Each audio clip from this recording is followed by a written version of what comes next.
তারপর music video দেখেছি, নাটক সিনেমা দেখবো কবে?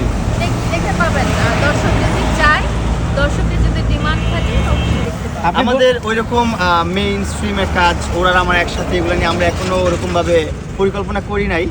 ওর সাথে আমি কাজ করবো এরকমভাবে, বা ও আমার সাথে কাজ করবো এরকমভাবে, ওইরকমভাবে আমরা পরিকল্পনা করি নাই। আমরা যেটা করতেছি এখন ডেলি লাইফস্টাইল বা ডেলি ব্লগ বা এমনিতেই কথা বলা, লাইভ করা, এতটুকুর মধ্যেই আছি, এতটুকুই থাকবে, রিলস পর্যন্ত এতটুকুই থাকবে। আর মেইন স্ট্রিমে যে কাজগুলো সেগুলো হচ্ছে প্রডিউসার ডিরেক্টররা যাচাই বাছাই করবে যে স্ক্রিপ্ট বেসে যে আমার সাথে কোন নায়িকা মানাচ্ছে, কাকে রাখবে না রাখবে। এখন আমার সাথে যদি ওকে একটা মানে এমন একটা স্ক্রিপ্টে দেওয়া হয় যে স্ক্রিপ্টে মনে করেন যে যাচ্ছে না ওর সাথে কোনোভাবে, মানানসই হচ্ছে না, তাহলে তো ওই জিনিসটা আমরা করবো না, কোনোভাবেই করবো না। যে জিনিসটাতে আমরা আমাদেরকে অন্যরকম দেখা যাবে বা বাজেভাবে প্রেজেন্ট করবে আমাদেরকে, সো ওইরকম কাজ তো আমরা করবো না কখনোই। আর এটা স্ক্রিপ্ট অনুযায়ী যে স্ক্রিপ্টে যে দেখাবে যে হ্যাঁ লালা ওরকমভাবে ওর ঠিক আছে, ওর রোলটা ও প্লে করতে পারতেছে, আমার রোলটা আমি প্লে করতে পারতেছি, ওই রকমভাবে তখন আমাদের একসাথে কাজ আসবে। এছাড়া আমাদের যেগুলো দেখতেছেন ডেলি লাইফস্টাইল, রিলস, লাইফ, এগুলাই দেখবেন।